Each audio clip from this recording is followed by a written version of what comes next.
Sa sininga CCTV footage, makita nga nagpark ang ininga van sa tubang sa mga motor shop sa Dalan Mabini, Lacson sa Barangay 24, Bacolod City, pasado las 11 sang aga, June 11. Ginbuksan sa lalaki nga naga-drive sang van ang hood kay ginkuha ang parts. Ginbilin sinigilayon ang salakyan.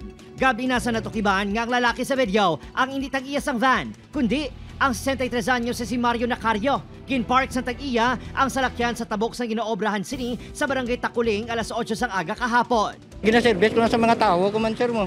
Wala na mga alas 10 lantaw ko. Alas 10 ang aga? Oo. Tapos, anong reaksyon mo no?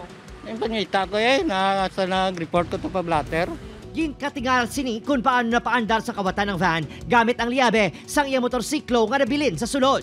Ang yabi sang motor ko, kay araw sa bag ko, mong ginyabi Kay motor ginyabi nagandar. Natingala gani ko, iyak. Ginatubod na sa kapulisan ang lalaki nga kawatan nga nakuhaan sang CCTV. Kalabanan nga nagakakarnap, ginabilin ang liabi. So, nagahatag sang opportunity sa mga tao nga may malaing nga paminsaron nga maghimo sang krimen. Nataban sa suspect ang battery pating papeles sang salakyan.